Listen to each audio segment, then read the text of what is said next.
Hello and welcome back to another stock analysis on Stock Market Palantir. Make sure to subscribe and let us know your thoughts in the comments. Now, let's hear from our analysts. We are plunging immediately into the highly speculative and, well, let's just say complex investment narrative surrounding Surf Air Mobility. That's NYSE ticker SRFM.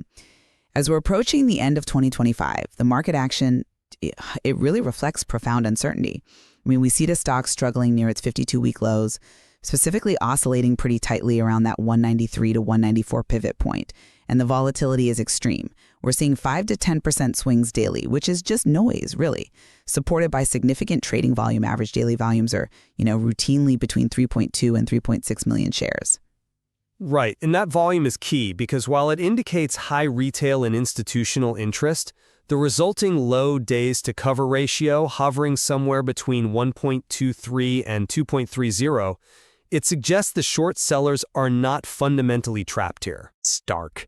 Is SFRM's current low valuation a reflection of, let's say, necessary and ultimately successful financial engineering that bought crucial time for a technological pivot?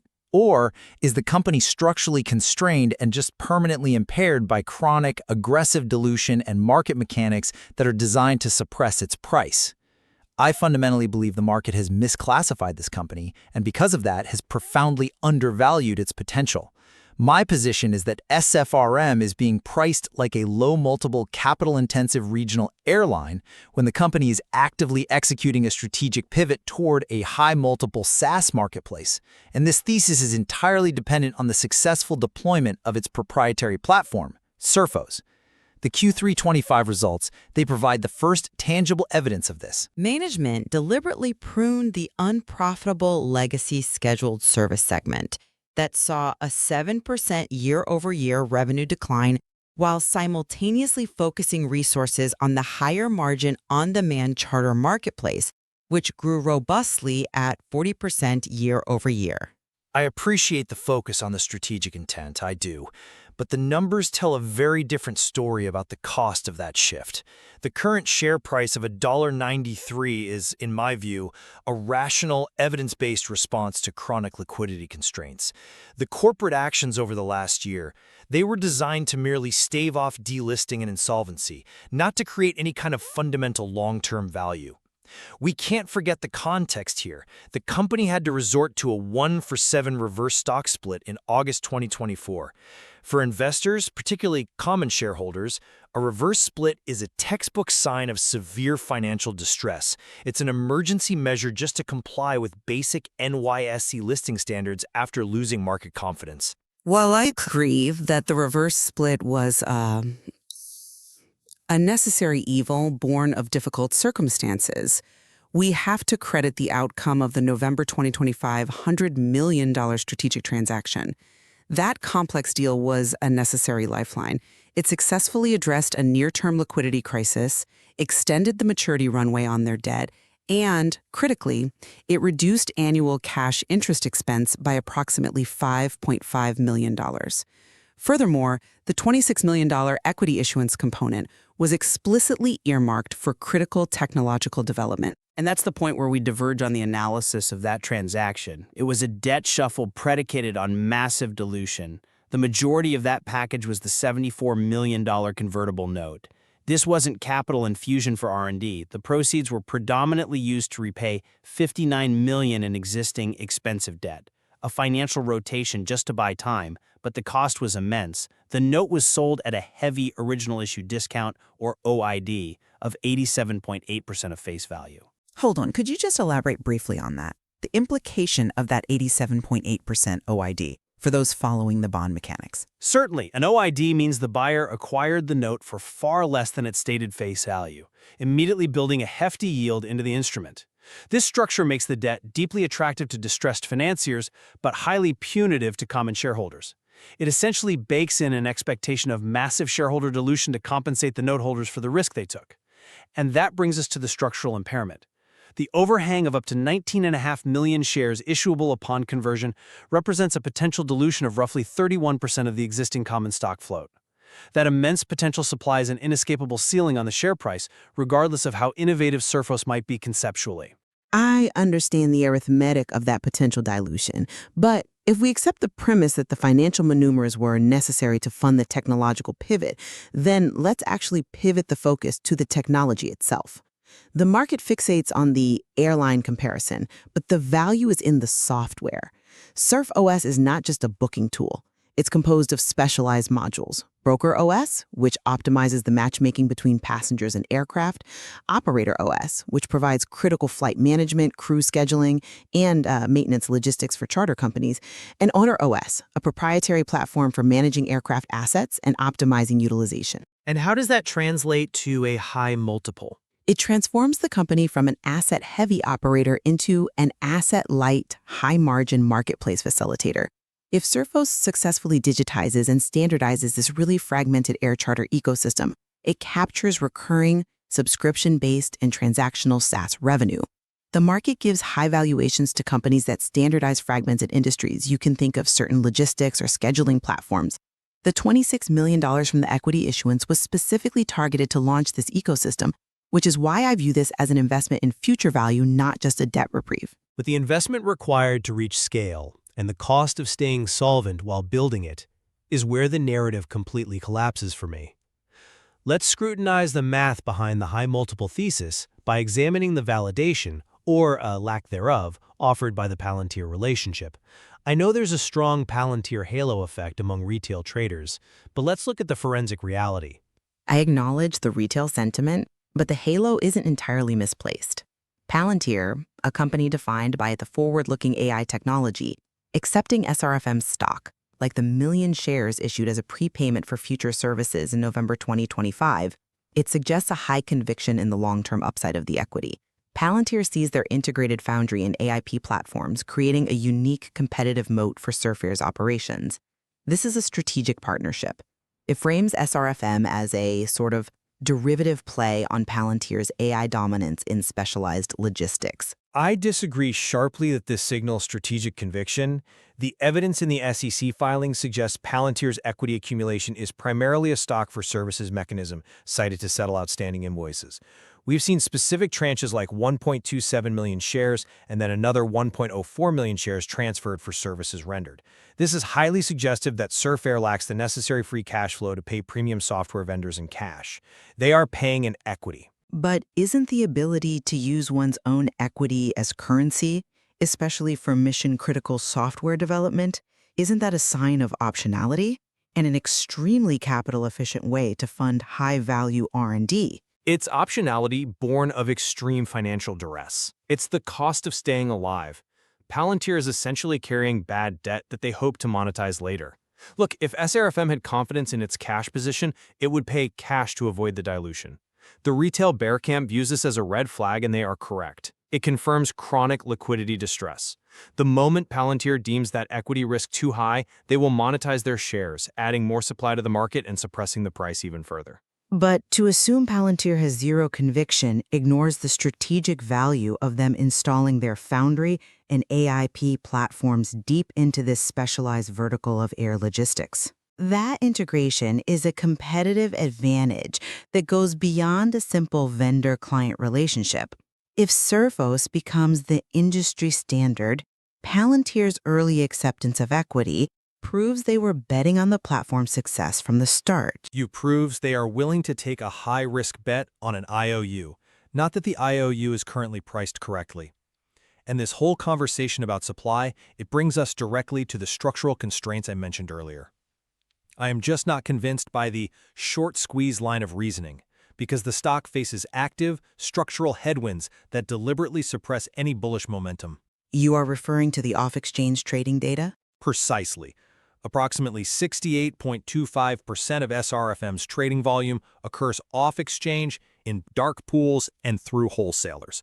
For those unfamiliar with market microstructure, this dynamic is fundamentally damaging to the common shareholder. This structure absorbs and internalizes retail buy orders.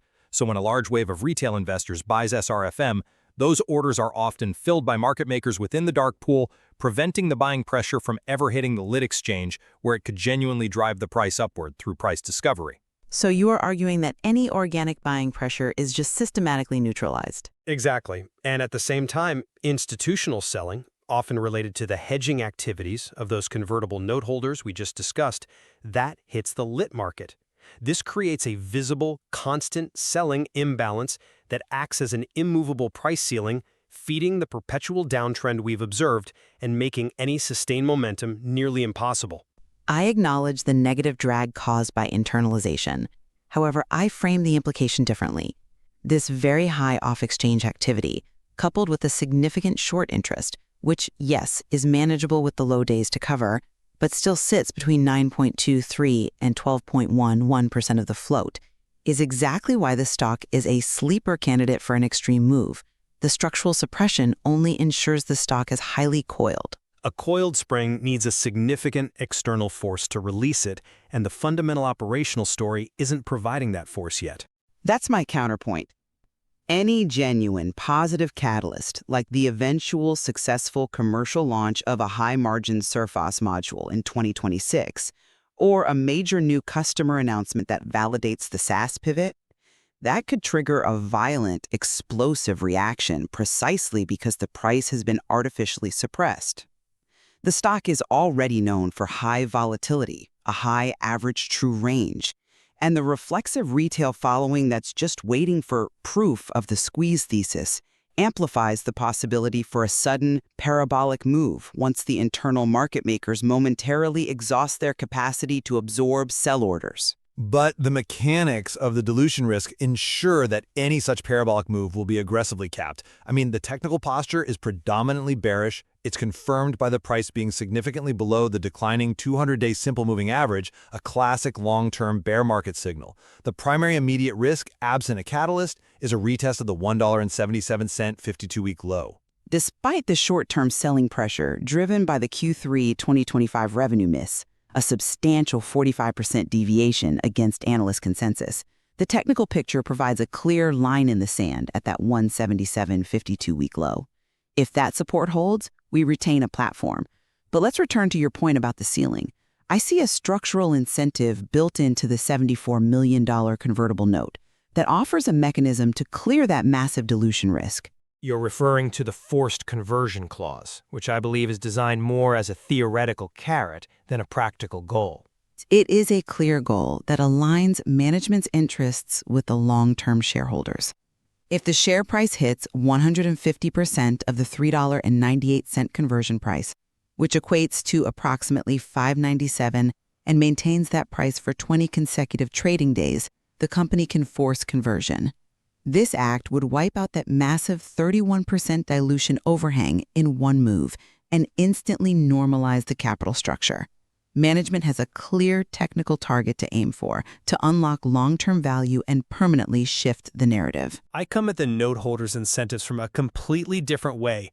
Game theory dictates they are heavily incentivized to actively suppress the price. The note holders are already making yield, and they know that if the stock gets close to that $5.97 forced conversion threshold, their ability to profit on the spread between the convertible note and the common stock diminishes dramatically. Why diminish? They still convert at $3.98 and sell at $5.97. Because they are highly sophisticated institutions, they are incentivized to maintain control over the timing of their exit. They can achieve this by hedging their exposure, shorting the common stock against their convertible position. This strategy locks in a profit spread regardless of minor price movements and, crucially, ensures they contribute to the selling pressure below the critical $5.97 threshold. They essentially use shorting activity to dampen any organic momentum that might force them into conversion prematurely. But that assumes the note holder's shorting activity alone can permanently counteract a successful technological transformation. That assumes Surface, Brokeros, and Operatoros generate zero fundamental value, and that the $26 million investment in the tech stack will yield nothing. If the company starts showing significant margin improvement through software adoption, the market capitalization will inevitably grow to a point where the forced conversion is triggered, overpowering the hedging pressure. The note holders will have to exit or convert. I don't assume zero value, but I assume delayed and severely impaired value. You cannot escape the arithmetic. The technical debt created by the financial engineering ensures that the path to market cap recovery is exponentially harder than it would be for an undiluted company.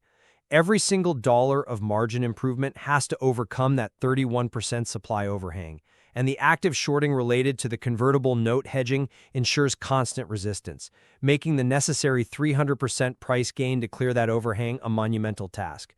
And that is precisely the core point of our disagreement, the structural resilience of technology versus the structural burden of debt. Indeed. So to summarize my perspective, SRFM is executing a difficult but strategically correct long-term pivot away from low-margin scheduled services toward a high-margin SaaS marketplace powered by Surfos. While the financing package came at a high cost, it bought critical time and provided capital specifically targeted at the technology stock, which is, I think, conceptually validated by the Palantir relationship and the deep integration of Foundry and AIP. The inherent market structure challenges and high short interest in this context only amplify the potential for a violent parabolic move, making this a high-risk, high-upside speculation predicated on successful operational execution, leading to a forced short covering event. And to summarize my perspective, while the strategic pivot is necessary, the stock price accurately reflects the harsh reality of aggressive financial engineering, including the 1-for-7 reverse split and the highly dilutive financing package sold at a heavy OID.